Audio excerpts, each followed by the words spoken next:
महायुतीला आज अभूतपूर्व यश मिळालेलं आहे।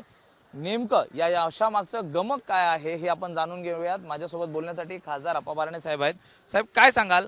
अभूतपूर्व यश मिळालेलं आहे। खरं तर लोकसभेला हे मिळालं नव्हतं, मात्र विधानसभेला पदरात भरभरून मतं मिळालेली आहेत। राज्यामध्ये मुख्यमंत्री सन्माननीय एकनाथजी शिंदे साहेब यांच्या नेतृत्वाखाली गेल्या 2.5 वर्षामध्ये राज्य सरकारने घेतलेले महत्त्वपूर्ण निर्णय, त्याचबरोबर मुख्यमंत्री माझी लाडकी बहीण योजनेच्या अंतर्गत या राज्यातील महिलांना दिलेला दिलासा, या माध्यमातून शिंदे साहेबांच्या नेतृत्वाखाली राज्याची निवडणूक होत असताना राज्यातील जनतेनं प्रचंड प्रमाणामध्ये बहुमत हे महायुतीच्या सरकारला दिलेलं आहे। त्याचं सर्व श्रेय खरं तर माननीय एकनाथजी शिंदे साहेब, माननीय देवेंद्रजी, माननीय अजितदादा यांना जातं।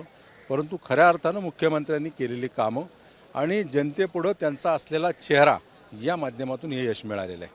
दुसरीकडे आपण पाहतोय की विरोधकांच्या एकूणच पायाखालची जमीन ही सरकली आहे का? कारण एकूणच जे आकडे आलेले आहेत हे अनपेक्षित करणारे आहेत।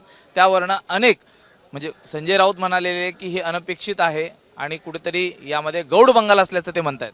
हे बघा, विरोधकांनी गेले 2.5 वर्षामध्ये टीका टिप्पणी करण्यापलीकडे काही केले नाही।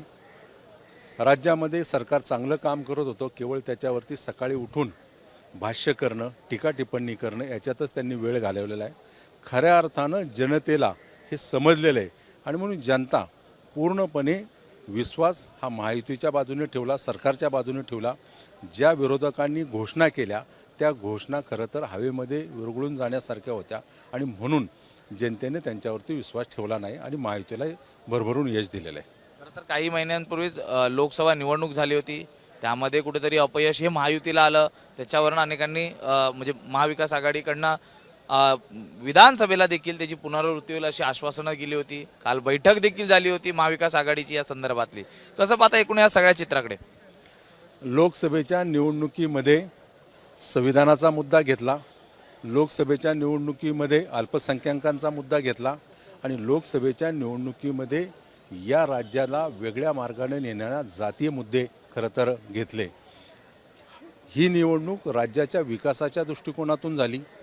गेल्या 2.5 वर्षामध्ये केलेली प्रगती, त्या अगोदर 2.5 वर्ष असलेलं सरकार, त्यांचा कार्यकाल आणि 2.5 वर्ष शिंदे साहेबांचा कार्यकाल ह्या जनतेने पाहिला आणि विकासाच्या मुद्द्यावरती या निवडणुकीला शिंदे साहेबांच्या नेतृत्वाखाली या राज्यातील जनतेने भरभरून यश दिलेलं आहे। आता यश तर दिलेलं आहे, मात्र 2.5 वर्षाचा मुख्यमंत्र्यांचा काळ आम्ही देखील पाहिला। मात्र पुढच्या 5 वर्षात कोण मुख्यमंत्री होणार हा देखील तितकाच महत्त्वाचा प्रश्न आहे। काय वाटतं आपल्याला, नेमकं मुख्यमंत्री महायुतीतनं कोण होईल? राज्याची विधानसभेची निवडणूक राज्याचे मुख्यमंत्री सन्माननीय एकनाथजी शिंदे साहेब यांच्या नेतृत्वावर झाली। राज्याच्या जनतेनं त्यांच्यावरती विश्वास टाकलेला आहे। मला असं वाटतं की शिंदे साहेबांना पुन्हा एकदा संधी मिळावी।